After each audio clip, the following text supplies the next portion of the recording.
दोस्तों नमस्कार। मैं प्रशांत कौशिक संवाद इंडिया के मंच पर आप सभी का हार्दिक स्वागत करता हूं, हार्दिक अभिनंदन करता हूं। आप जैसे कि आप सभी जानते हैं, इस समय भारत के विपक्षी दलों के सहित सत्ता पक्ष के सांसदों का डेलीगेशन विदेशों में गया हुआ है।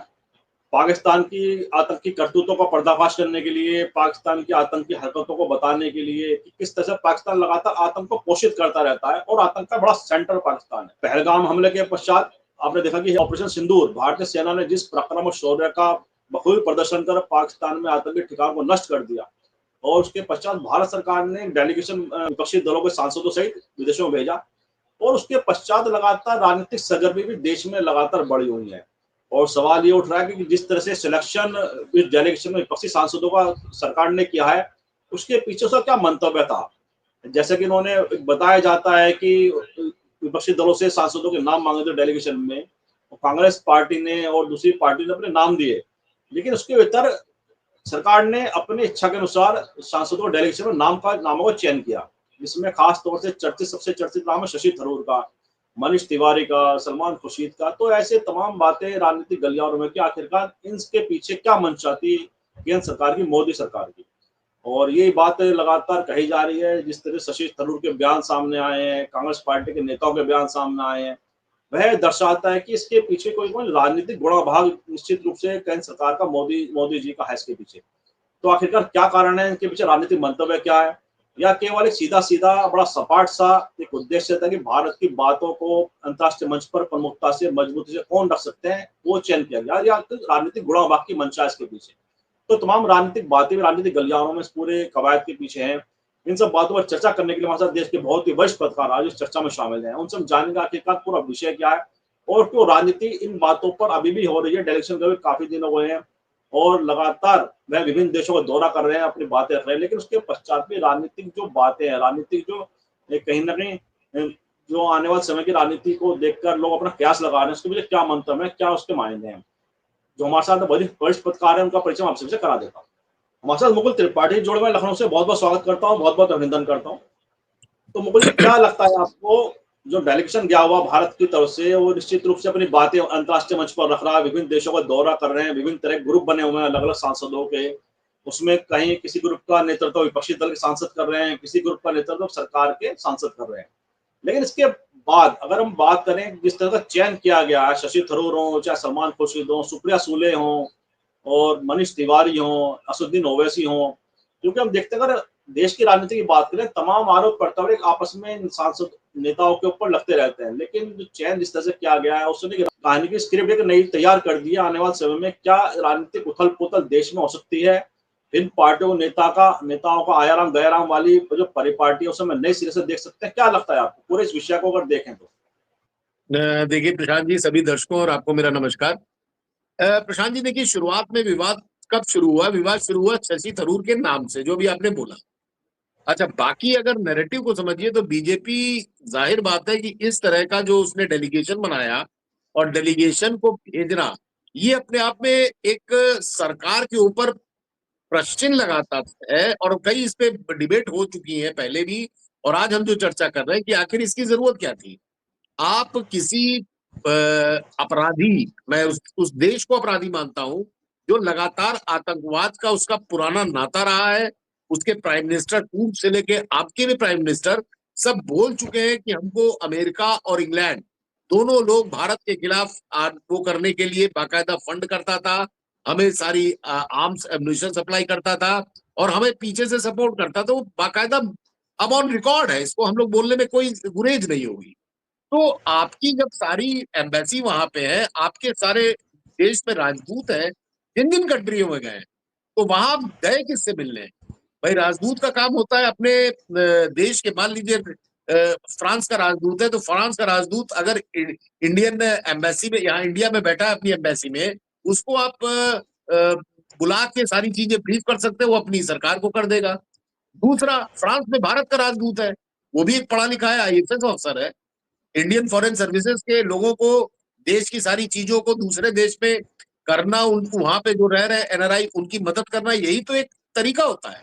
अगर देश में इस तरह से कोई बात हो रही है तो क्या वो कैपेबल नहीं है कि आपका डेलीगेशन जा रहा है तो मिल किससे रहा है? ज्यादातर फोरम में देखा गया है कि वो इंडियन कम्युनिटी से और इन सब से मिलके, जैसे भी एक मामला हुआ वहां पे एक जगह पे ये गए थे आपके बीजेपी के जो पूर्व लॉ मिनिस्टर थे, बिहार से रविशंकर आते प्रसाद। हैं रविशंकर पटना प्रसाद। जी, पटना से। रविशंकर अच्छा प्रसाद। तो जी, रविशंकर प्रसाद, इनके उस पर्टिकुलर जो कार्यक्रम था उसमें पाकिस्तानी घुसाए घुसाए और पाकिस्तानियों ने डिस्टर्बेंस क्रिएट किया। और करने के बाद वो भी जाहिर बात है कि कोई अगर आप किसी को डिस्टर्ब करते हैं तो वो भी एक खबर बनती है, और उन लोगों ने अपना काम किया। तो मुझे नहीं लगता कि इसमें आप इस तरह के डेलीगेशन को ऐसे राष्ट्र के लिए आप भेज रहे हैं जिसका इतना पुराना और घटिया, मैं तो घटिया बोलूंगा, और खतरनाक उसका इतिहास रहा है कि उसने 9/11 में जो आतंकवादी था ओसामा बिन लादेन, उसको भी प्रश्रय दे रखा था। तो दुनिया का सबसे दुर्दांत अपराधी था, उससे बड़ा कोई अपराधी पैदा नहीं हुआ। आईएसआई हो चाहे आपका जितने भी चीज हो, सब कहीं ना कहीं से उससे जुड़े हुए थे। तो ऐसे में अगर एक नॉर्मल आदमी का हम बताए कि दो लोगों में लड़ाई हुई, हमने किसी XYZ को पटक के मारा, अब मारने के बाद हम जाके सब जगह बताएंगे हमने उसको मारा, कि वो जाके बताएगा कि हम पीटे गए? आपने इन जो कंट्रीज में आप गए हैं वो क्या समझ के गए? ये सब थानेदार हैं कि जहां आप अपनी पैरवी करने गए? एक तरफ आप कहते हैं कि भारत एक आत्मनिर्भर देश है, हमें किसी की और मदद आपको करी भी किसी ने नहीं, आपको यहाँ तक कि किसी ने सपोर्ट तक नहीं किया। छोटा सा देश नेपाल है, वो हमारे बगल में है, जो हमारे ऊपर निर्भर रहता है, उसने भी एक स्टेटमेंट जारी नहीं किया। इतने 28 लोगों को आतंकवादी घटनाओं में मारा जाना, और वो आतंकवादी आए, वो 4 आदमी आज की डेट में जो आतंकवादी थे उसको सरकार पकड़ नहीं पाई। जंगल आपका, बॉर्डर आपके, सारी चीज आपकी, आर्मी आपकी, सब कुछ आर्मी, और वायुसेना आपकी, सारी चीजें आपने पूरा ऑपरेशन किया, लेकिन वो 4, उनको जमीन खा गई कि आसमान निकल गया, कहा गया? तो बेसिकली सवाल तो उठेंगे। और ये ऑपरेशन सिंदूर का फिर आना, ऑपरेशन सिंदूर में जो भारत को डैमेज हुआ है उसका न बताना, जब ऑपरेशन, तो ये बहुत सारे ऐसे क्वेश्चन है जो विवादित हैं और जिनके सवाल सरकार देने से बच रही है। तो एक होता है कि आप डाइवर्ट कर दीजिए किसी चीज को। अगर मान लीजिए कि कोई स्टेटमेंट आया और उस पर एक बवाल हो गया, पता चला दूसरे दिन उससे भी बड़ी कोई घटना हो जाती है, वो स्टेटमेंट किनारे हो जाता है, बाकी पूरी मीडिया उसको, सोशल मीडिया दूसरे टॉपिक पे आ जाती है। तो एक लाइन से बड़ी लाइन खींच देने का काम बीजेपी आज का नहीं, बहुत पुराना कर रही है। और इसी कड़ी में जिसने भी इनको सलाह दी कि डेलीगेशन भेजा जाएगा, ये डेलीगेशन का खर्चा, और असली बात तो तब आएगी कि कब किन किन लोगों से मिले ये, कितने राष्ट्रपतियों से मिले, कितने प्रधानमंत्रियों से मिले देश के, या फिर इंडियन फोरम के लोगों से बात करके वापस चले आएंगे। देखिए छोटे मोटे मिनिस्टर, आप फॉरेन मिनिस्टर से मिल लीजिए, किसी से मिल लीजिए, काम तो वहां का राजदूत भी कर सकता था। तो 7 लोगों 6 लोगों का एक आपको ग्रुप बना के भेजने की क्या जरूरत थी? यूएई से आपके बड़े अच्छे संबंध थे, आपके अमेरिका को, आप ट्रंप को हमारा दोस्त कहते थे, माय फ्रेंड ट्रंप। और उसके बाद आप इटली जाते हैं, आप फ्रांस जाते हैं, आप रफेल लाते हैं वहां से, उसके बाद भी पता चलता है कि कोई भी आदमी रफेल आपको कोड देने से मना कर दे रहा है कि हम, आप जो बताइए मिसाइल उसमें फीड कर देंगे, लेकिन आपको कोड नहीं देंगे। तो ऐसी क्या दोस्ती है जो मोदी जी के 151 देशों के दौरे, और उनमें कई देश ऐसे जिसमें 2-2, 3-3, 10-10 बार गए हैं, जिसमें अमेरिका शामिल है, उसके बावजूद इतना खर्चा, तकरीबन तकरीबन 2500 करोड़ रुपए खर्च हो चुका है मोदी जी के दौरों में 2014 से अब तक। उन्होंने लगभग इतने दौरे किए, 151, जिसमें से 90 दौरे के आसपास किए उन्होंने 2014 से 19 तक, और 19 से फिर 24 तक में उन्होंने तकरीबन तकरीबन 50-50 के आसपास दौरे किए थे। अभी जो बनी है उसके बाद बीच में कोरोना आया था तो उस वक्त स्टॉप था। तो ये चीजें दिखाती हैं कि 8,000 करोड़ का जो आपका हवाई जहाज है, जिसको आपने किस लिए खरीदा है, उसकी बेसिकली सार्थकता क्या थी, ये समझाना भी सरकार का काम है कि उसको फायदा क्या हुआ। अगर आपको एक देश रूस तक हमारा जो है वो पाकिस्तान के साथ अगर आर्म्स एम्यूनिशन में और स्टील फैक्ट्री लगा रहा है और उनको मदद कर रहा है, तो फिर तो इंडियन जो फॉरेन मिनिस्ट्री है वो पूरी तरह से फेल है। तो ये चीजें क्या, अब ये जो आपका दल गया है, इसको ठीक हो पाएगा? इससे कभी नहीं ठीक हो पाएगा। आप किसको बेवकूफ बना रहे हैं? ये सरकार से सवाल है कि आप जब ऑपरेशन सिंदूर शुरू हुआ था, आपने सर्वदलीय बैठक बुलाई, पूरा देश एक साथ था, विपक्ष पक्ष पूरे देश की 145 करोड़ जनता मोदी जी के साथ कंधे से कंधा मिला के अब की बार निपटा दो। अचानक से एक दिन ट्रंप का मैसेज आता है और ट्वीट आता है, ट्वीट के आधे घंटे बाद सरकार विड्रॉ कर लेती है। ट्रंप 8-9 बार, कल 9वीं बार उसने बोला कि भारत पाकिस्तान का जो है हमने कराया है ट्रेड, वॉर बनकर रुकवाई है और ट्रेड के लिए उनको ऑफर दिया कि आप ट्रेड करिए। इतनी बड़ी चीज हो जाती है और सरकार की तरफ से कोई जवाब नहीं आता। जो उनके छोटे मोटे प्रवक्ता हैं उनसे मतलब नहीं है, उनका कोई मतलब नहीं रहता। आप सीधे सीधे क्यों नहीं प्रधानमंत्री या गृह मंत्री आगे बोलते हैं, रक्षा मंत्री आगे बोलते हैं कि जो ट्रंप बोल रहे हैं वो झूठ बोल रहे हैं। एक लाइन बोलने में आपको आज कितने दिन हो गए, 9वीं बार कल उसने बोला, पूरे फिर चर्चा का विषय बन गया। ट्रंप बार बार ये चीज बोल रहे हैं और इससे फजीयत किसकी हो रही है? इससे सरकार की फजीयत हो रही, खासकर मोदी जी जो माय फ्रेंड ट्रंप कहते थे, और उनके जो है नमस्ते ट्रंप, ये सारी चीजें मतलब किनारे हो गई है। और इससे देश की जनता में एक अलग जिसे कहें आक्रोश टाइप है, और रोष बहुत तगड़ा है ये बीजेपी के अपने वर्कर्स में और उनके समर्थकों में भी है कि मौका मिला था तो क्यों नहीं मारा चौका। कुछ ना करते, कम से कम आप आजाद अपना जो पीओके वाला कश्मीर है, पाक ऑक्युपाइड कश्मीर, उसको तो ले लेते। अभी जो 4 दिन पहले की रिपोर्ट है उसमें यह बताया गया कि आतंकवादी फिर मूव कर गए, और जो आपने नेस्तानाबूद किए थे उनमें वहां पे फिर कार्रवाई शुरू, हलचल देखी जा रही है। तो सरकार लगातार जो निर्णय ले रही है वो गलत साबित हो रहे हैं, और इसमें फजीहत सिर्फ सरकार की हो रही है। और ये जो अभी कमेटी गई है, जो आपने सवाल आज जो बुक के इसका आपका टॉपिक है, इसका तो असली पता तब चलेगा जब ये लोग वापस आएंगे। वापस आने के बाद क्या क्या ये लोग बताते हैं, और ये जो अपनी रिपोर्ट देंगे उस रिपोर्ट में क्या होगा।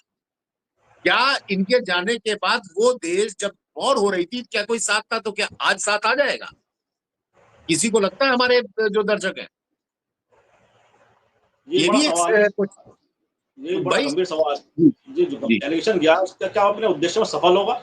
और क्योंकि जैसा आपने कहा कि आखिरकार मंशा, इसके पीछे क्या राजनीतिक मंशा थी, इस क्योंकि मोदी जी ने स्वयं इतने दौरे किए हुए विदेशों के कि एक बड़ा प्रभाव जैसा बताया जा रहा है कि मोदी जी का बड़ा प्रभाव पूरे दुनिया के अंदर था।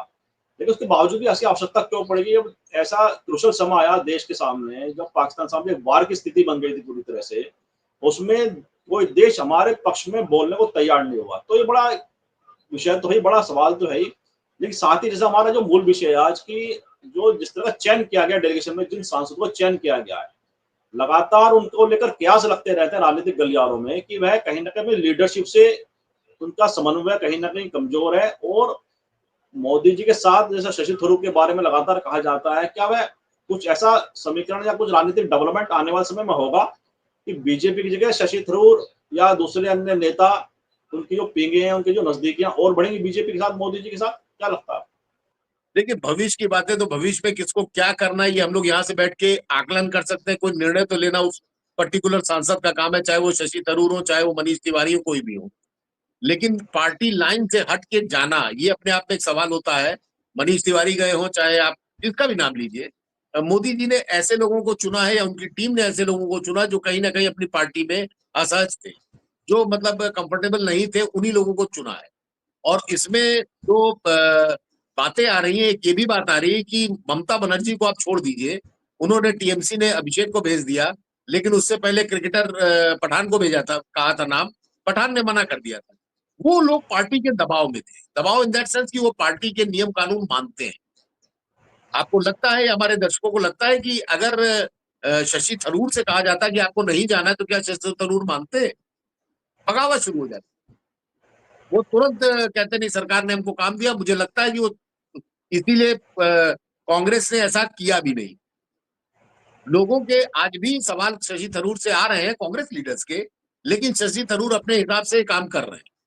और शशि थरूर का नाम कांग्रेस को का न भेजना, ये भी कांग्रेस के जो आपसी उनके विवाद है उनको दर्शाता है कि आपने सबसे इंटेलेक्चुअल यूएन में काम किया हुआ बंदा, जो जो सॉफ्ट स्पोकन है, जो तरीके से बात करता है और जिसकी अलग तरह से इमेज है कारपोरेट वर्ल्ड में, उसको ना भेजकर आपने जिन नामों का भी चयन किया होगा, उस नाम से क्या आपको इनका नाम पहले नंबर पर रखना चाहिए था?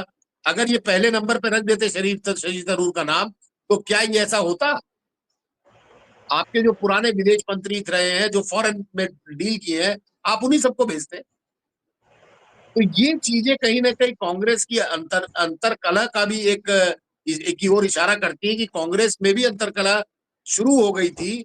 और अब जो जिस तरह से शशि थरूर, मनीष तिवारी काम कर रहे हैं, उसमें लोग आकलन लगा रहे हैं, लेकिन मुझे नहीं लगता कि इस दौरे से कहीं कोई असर पड़ने वाला है कि शशि थरूर पार्टी छोड़ के चले जाएंगे। हाँ, जब आने वाले टाइम में चुनाव होता है केरल का, और उस वक्त कोई जिस तरह से शशि थरूर का एक ओरा है, जिसे कहते हैं, आप पूरा उन्होंने बना रखा है अपना चक्र, उसमें वो कहीं ना कहीं फिट होते हैं बीजेपी के एज ए चीफ मिनिस्टर के लिए, क्योंकि कमजोर है बीजेपी। सब लोग मानेंगे बीजेपी केरल में कमजोर है, और कमजोर की नस जो है वो शशि थरूर के हाथ में है। थरूर एक बड़ा नाम है, थरूर अगर वहां आते हैं तो तब की बात समझी जा सकती है कि उसमें भी मुझे पॉइंट परसेंट, मतलब 2-3%, 99.9% शशि थरूर नहीं जाएंगे। लेकिन 0.1% में ये कि अगर बीजेपी उनको चीफ मिनिस्टरशिप का लालच देती है, तो राजनीति है, इसमें तो हर आदमी अपने भविष्य को लेके सशंकित रहता है और पहले से उसको सेव करना चाहता है। तो मैं भी शशि थरूर जा सकते हैं, क्योंकि अभी तक तो उन्होंने कुछ दिया नहीं कांग्रेस ने, जब सरकार थी तब दिया था। तो अभी आने वाले टाइम में कब सरकार बनेगी, कब थरूर को मिलेगा मौका, और साथ में उनके जो और भी पत्नी को लेके और उसके मर्डर को लेके जो चल रहा था, वो भी मामले कहीं ना कहीं सामने आते ही है। तो शशि थरूर, हर आदमी जितना भी कांग्रेस से जो भी बीजेपी में गया है, वो कहीं ना कहीं फंसा हुआ था। और उससे बचने के लिए, चाहे वो आप असम के चीफ मिनिस्टर हो, चाहे जो भी, बहुत सैकड़ों नाम ऐसे हैं जो कहीं ना कहीं, महाराष्ट्र के दर्जनों नेता है जिनके ऊपर करोड़ों रुपए के घोटाले का, अरबों रुपए के घोटाले का आरोप भी लगा है, उनके मुकदमे भी चल रहे थे, फाइलें गायब हो गई। ये सब चीजें तो चलती है, राजनीति है। तो इसमें तो आदमी अपने भविष्य को सुरक्षित करने के लिए, कि जेल ना जाना पड़े और हम मंत्री बने रहे, तो इसके लिए तो आदमी किसी से भी हाथ मिला लेता है। उसमें बीजेपी क्या चीज है, वो कोई भी रहेगा पार्टी। तो ये भी एक कारण हो सकता है कि ये इन्होंने इस चीज को देखा हो और उसके बाद चयन किया हो कि इन लोगों का चयन करें। और एक चीज अहम बात यह है कि ज्यादातर पार्टियां वो हैं जो कभी ना कभी बीजेपी के साथ रही। आप इसको भी देखिए, जो सांसद ज्यादातर, मतलब 90% ऐसे दल है जो कभी ना कभी पहले बीजेपी के साथ थे। होता यह है कि अगर आपको आज की डेट में कुछ सांसद अगर बीजेपी ज्वाइन करते हैं, मान लीजिए 20-25 सांसद आ जाते हैं, आपने एक नया वो लगाया अपना ग्रुप का एक का, और 25 सांसद आपके पास आ गए, तो 240 से 200 आप 65 पहुंच जाते हैं। और उसके बाद आप 10-5 और अगर खींच लिए तो आपका तो मामला फिट हो जाता है। तब आपको ना तो नायडू की जरूरत है, ना आपको नीतीश कुमार की जरूरत है। ऐसा भी मौका हो सकता है कि बिहार चुनाव से पहले अगर केंद्र में बस, अगर ये सिर्फ नीतीश वाले ही नंबर ले लेते हैं और नायडू को अपना करते हैं, तो नीतीश को भी मुख्यमंत्री बनने में फिर लकड़ी लगा देगी बीजेपी। वो कहेगी अब आपकी उम्र हो गई, जो स्वास्थ्य आपका चल रहा है, जिस तरह की आप हरकत कर रहे हैं, आप मत बनिए, आप किनारे रहिए। आपको हम कहीं का राज्यपाल बना देते हैं, हम कहीं, हो सकता है अगली बार उपराष्ट्रपति के लिए इनको कुछ चुस्की दे दी जाए, मीठी गोली, और ये फिर शांत हो जाए। तो ये चीजें भी चल रही है। अब भविष्य है, हम लोग तो आकलन कर सकते हैं, बाकी तो जो निर्णय ये खुद लेते हैं और जिस तरह की परिस्थितियां बनती हैं, सब कुछ उस पर निर्भर करेगा। जी, बिल्कुल सही बात है, भविष्य बताएगा ये तो, क्या डेवलपमेंट होता है, क्या समीकरण बनते हैं, बिगड़ते हैं। लेकिन जो एक जो राजनीतिक गलियारों में जो चर्चा है, उस पर हम अनुमान के अनुसार ही चर्चा कर रहे हैं कि ऐसा संभव हो सकता है क्या। क्योंकि जिस तरह का राजनीतिक डेवलपमेंट है, जैसा आपने कहा कि मोदी सरकार भी, मोदी जी लगातार चाहते हैं कि उनका खुद का बहुमत हो पार्लियामेंट के अंदर। नायडू की और नीतीश कुमार की बैसाखी से उन्हें राहत मिले, उनका पीछा छोड़े दोनों बैसाखी से। तो तमाम तरह की राजनीतिक कवायद राजनीति में चलती रहती है कि कैसे अपने पक्ष में ज्यादा से ज्यादा संख्या को इकट्ठा करा जाए। उसमें शशि थरूर का नाम आता है और तमाम, तो शरद पवार का भी नाम आता है कि लगातार ये सुप्रिया सुले उनकी बेटी गई हुई है डेलीगेशन में, और लगातार ये भी प्रयास बीजेपी तरफ से लगातार कहा जाता है कि वह शरद पवार का गुट और अजित पवार के गुट को एक साथ लाने के मतलब उसमें प्रयास में है, जिससे कि महाराष्ट्र की राजनीति में उनका बड़ा स्टेक हो जाए और साथ ही जो सांसद है शरद पवार के, वो भी एनडीए का हिस्सा बन जाए। हालांकि इसमें क्या सच्चाई है क्या नहीं है तो भविष्य बताएगा, लेकिन वही तमाम तरह के अनुमान राजनीतिक गलियारों में इस समय है। अच्छा, जैसे विदेश मंत्री के अगर हाल ही के बयानों को देखें या विदेश नीति को देखें, उस पर तमाम तरह के सवाल उठे हैं। ऐसा लगता है कि कहीं ना कहीं विदेश मंत्री की जो पोजीशन है वह देश की राजनीति में उनको लेकर जो सवाल उठे हैं, उसने भी प्रधानमंत्री मोदी के माथे पे चिंता की लकीरें बढ़ा दी। तो ऐसे में क्या विदेश मंत्री बदले जा सकते हैं? शशि थरूर क्या वो रिप्लेस कर सकते हैं सीट को? क्या लगता है आपको? देखिए प्रशांत जी, आप और हमारे जितने दर्शक देख रहे हैं, एक इंसिडेंट ऐसा बता दीजिए जिसमें किसी बीजेपी के नेता ने कोई गलती की हो और उससे उसकी कुर्सी छीन ली हो। एक जो अभी पत्रकार भेजे गए हैं, जो बहुत वरिष्ठ पत्रकार, जिनको जिसे कहते हैं आप, मीटू के चक्कर में निकाला गया था 2014 के बाद, तो उनका छोड़ दीजिए, बाकी किसी मंत्री को हटाया नहीं जाता। और वो भी तब जब कोई उसने किया, वो तो चूंकि पकड़ लिए गए थे, फंस गए थे बुरी तरह से, तो उनको तो इस्तीफा देना पड़ा था, खुद इस्तीफा दिए थे। तो बीजेपी में आप देख लीजिए, चाहे वो कर्नल सोफिया की बात हो, चाहे वो आपका कल की घटना है, परसों की घटना, के शर्मा ने क्या क्या शब्द बोला नेशनल मीडिया पे, टीवी पे, जो कांग्रेस प्रवक्ता थे उनके लिए। तो ये चीजें तो ऐसी हैं, और एक नहीं, एक दर्जन से अधिक ऐसे बयान होंगे जो पिछले 15 दिन में दिए गए हैं सेना के खिलाफ, चाहे महिलाओं के।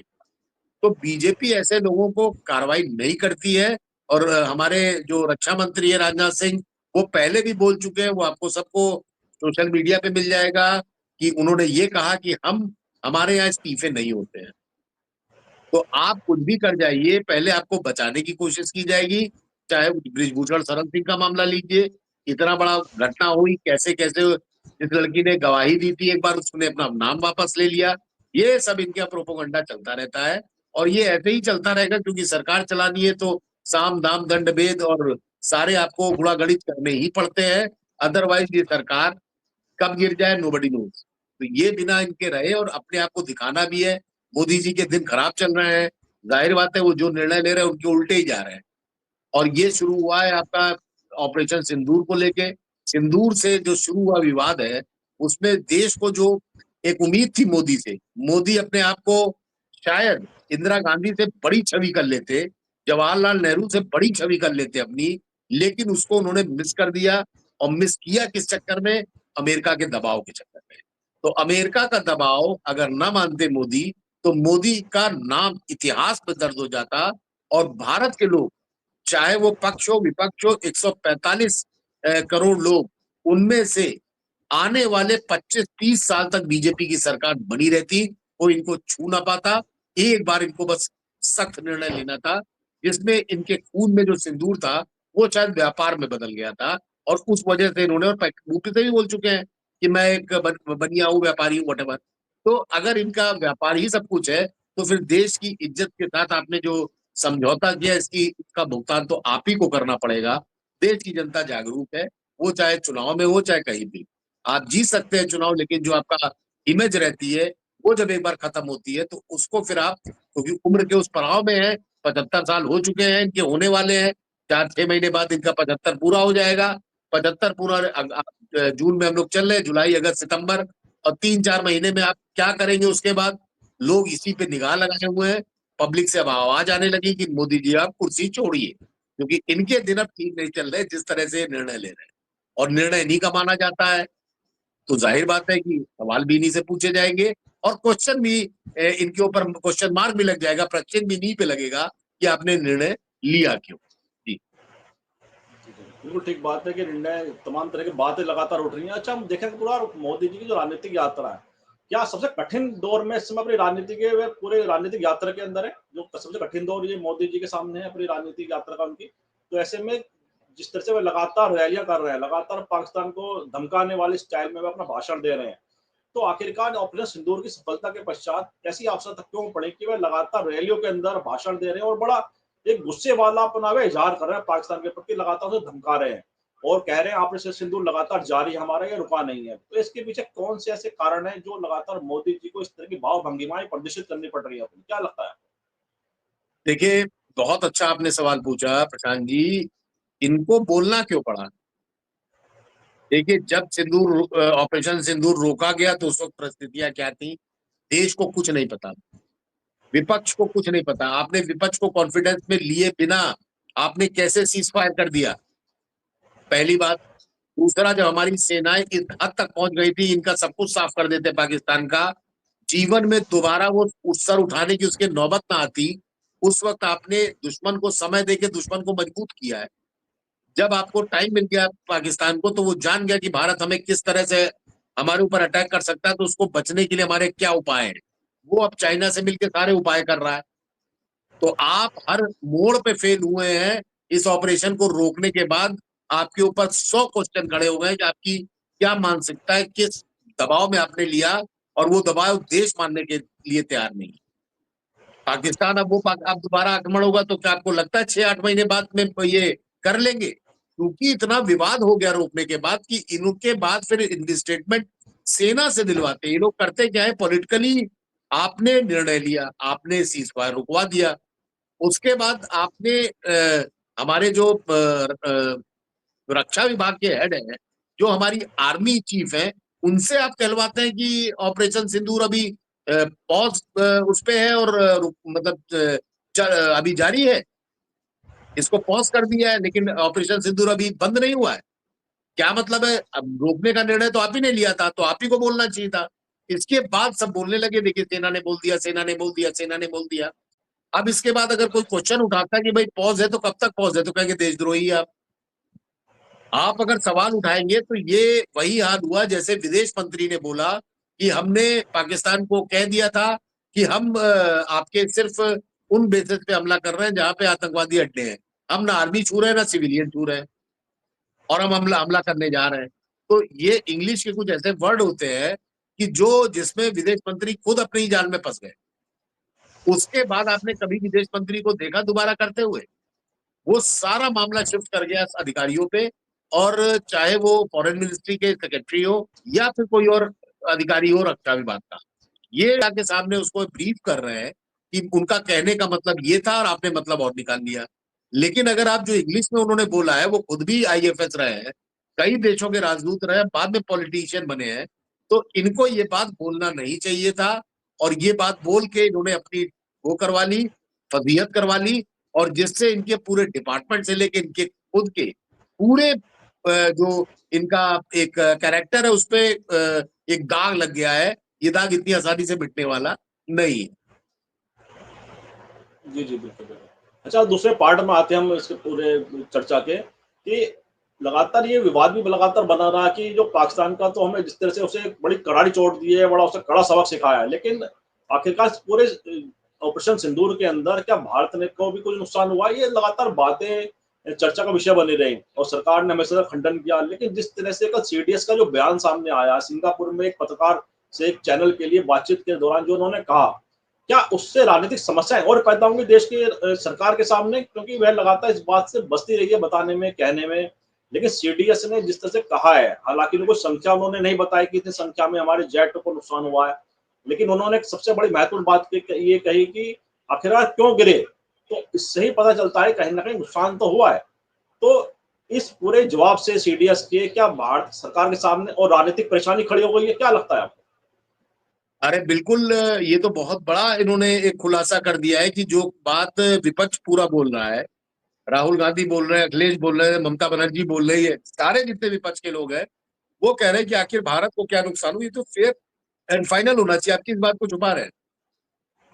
अगर आपको छुपाना था तो जाहिर बात है कि आपको फिर सर्वदलीय बैठक बुला के, जैसे आपने कार्रवाई से पहले बुलाया था सभी को कि देश की परिस्थितियां और हम क्या करने जा रहे हैं बताना था, वैसे ही आप बाद में बुला लेते। सीज फायर मत करते, पहले बुलाते, कहते नहीं हम पहले भी आज रात हमारा जो चल रहा चलता रहेगा, हम पहले अपने विपक्षी दलों से बात कर लें, हम पूरे देश में बात कर लें। आपके पास पूरी जानकारी थी, आपके पास सारे पैराफर्नेलिया था, आप बुलाते सबको, सब आते। आने के बाद उनको आप बंद कमरे में बता देते कि भैया हमारा 3 राफेल गिरा है, हमारे 6 लोग मारे गए हैं, हमारा ये हुआ, इस बात को इस कमरे से बाहर मत जाने देना। क्या प्रशांत जी, आपके दर्शक और हम मानेंगे नहीं कि उसके बाद कोई विपक्ष का नेता ये चीजें बाहर बुलाता, आता, बोलता? सही। कभी ना बोलता। वो देश से जुड़ी देश की, उसके बाद ये विवाद होता? ये विवाद कभी ना होता। इन्होंने अपने गुरूर के चक्कर में, जो इनका ईगो है, ईगो हर्ट ना हो जाए इसके लिए इन्होंने किसी को नहीं बुलाया। आज उसी को भुगत रहे हैं लोग। जितने क्वेश्चन उठ रहे हैं उसमें माँ बहन की गालियां दी जा रही हैं आपके न्यूज चैनल पे खड़े होके, और जो इनके प्रवक्ता बोल रहे हैं, वो प्रेम शुक्ला वाला मैटर आपको याद ही होगा, कल ही परसों का है।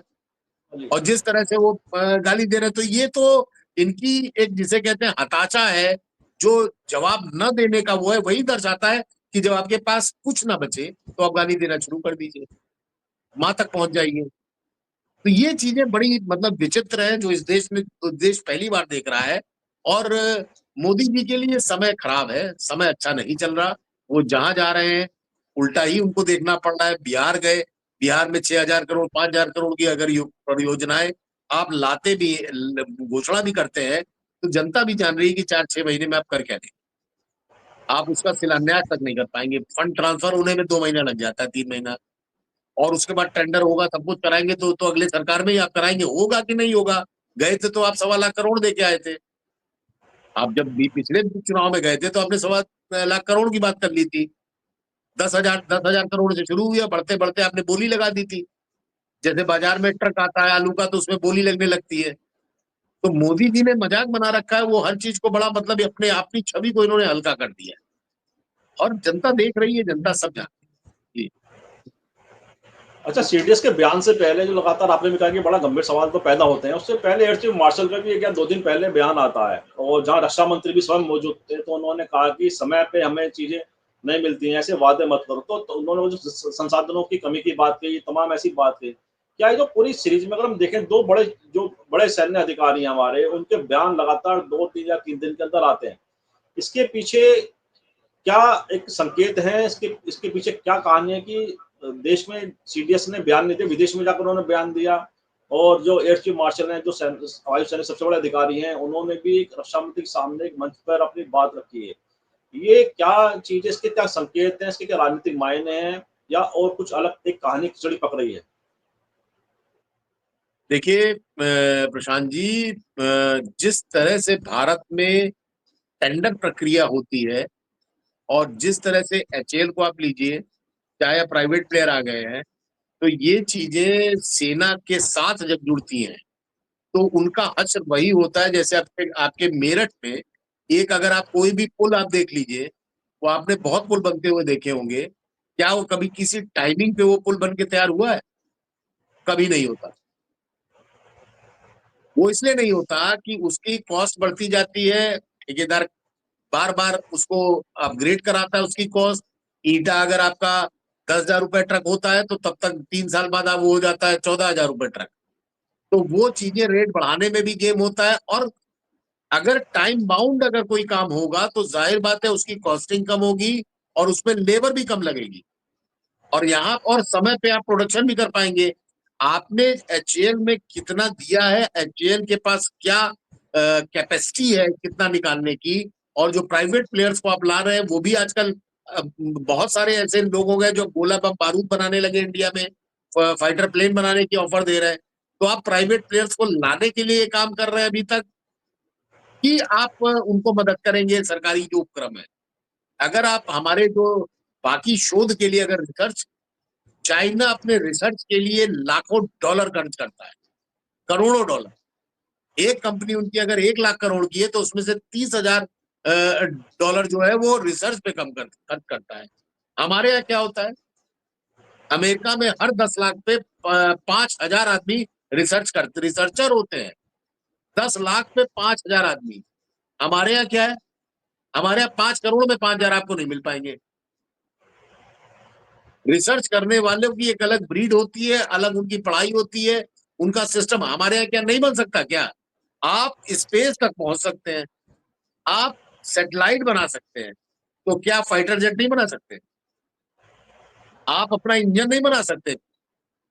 एक इंजन के लिए कितने साल तक आप वेट करते हैं, उसके बाद आप उसको डालते हैं जो अपना इंडियन फाइटर है, उसमें आप क्या अपना इंजन नहीं बना सकते? आप क्रायोजेनिक इंजन या कौन सा इंजन था जिसको आप यूज कर रहे थे स्पेस के लिए भी और उसके लिए भी? तो ये आपकी अपनी वर्क फोर्स की लापरवाही भी रहती है। उनको एक लापरवाही अगर नहीं भी रही तो उनको फंड की कमी रहती है, उनको उतना पैराफर्नेलिया नहीं मिल पाता। और वही जाहिर बात है कि इसी चीज को सेना और वायुसेना के अधिकारियों ने पहली बार स्पाइनल रही होगी तभी तो बोला है, वरना आजकल तो स्पाइनल रहती ही नहीं है तो आदमी बोलता भी नहीं है। तो बोल के उन्होंने दिखा दिया, सरकार को आईना दिखा दिया कि सेना तो किस लिए जानी जाती है। वो तो सामने से गोली छाती पे खाने के लिए तैयार है, कोई नेता खाने के लिए तैयार है, किसी नेता का बेटा खाने के लिए तैयार नहीं होगा। तो जाहिर बात है कि ये चीजें करने के बाद सेना ने अपनी एक जो नाखुशी होती है वो उसने दर्शा दी है कि इस तरह से वायुसेना के साथ मजाक न किया जाए। जी बिल्कुल ठीक कहा आपने कि तमाम बातें जिस तरह के सामने आई हैं, उसने भारतीय सेना के शौर्य को तो पूरी दुनिया में स्थापित कर ही दिया है और दिखा दिया उन्होंने कि कितना उनके अंदर साहस है, कितना पराक्रम है और कितने कम समय में वह दुश्मन के दांत खट्टे कर सकता है, उसे नेस्तनाबूद कर सकता है। इस पूरे ऑपरेशन सिंदूर से ये बात सामने आई। लेकिन साथ ही देश की राजनीति भी अलग तरह से अपनी नए-नए उसमें चीजें देखने को मिल रही हैं, लगातार नए-नए समीकरण देखने को मिल रहे हैं और ये तो आने वाले समय में पता चला कि देश की राजनीति में और क्या बदलाव देखने को मिलेंगे और क्या उठापटक देखने को मिलेगी। और जिस तरह से आपने पूरे विषय को सारगर्भितता दी है, पूरी परिभाषित किया, मुझे विश्वास है हमारे दर्शकों को चर्चा जरूर पसंद आएगी। और मैं आपका ही बहुत-बहुत आभार और धन्यवाद व्यक्त करता हूँ कि आपने हमारे दर्शकों में समय निकाला। बहुत-बहुत धन्यवाद आपका। और मैं आपसे सिर्फ आग्रह करता हूँ, इस वीडियो को लाइक करें, शेयर करें, कमेंट करें। साथ ही संवाद इंडिया चैनल को सब्सक्राइब के साथ बेल आइकन जरूर दबाएं, जिससे संवाद इंडिया अपडेट आपको समय से मिलते रहे। आप सभी का बहुत-बहुत धन्यवाद, बहुत-बहुत अभिवादन।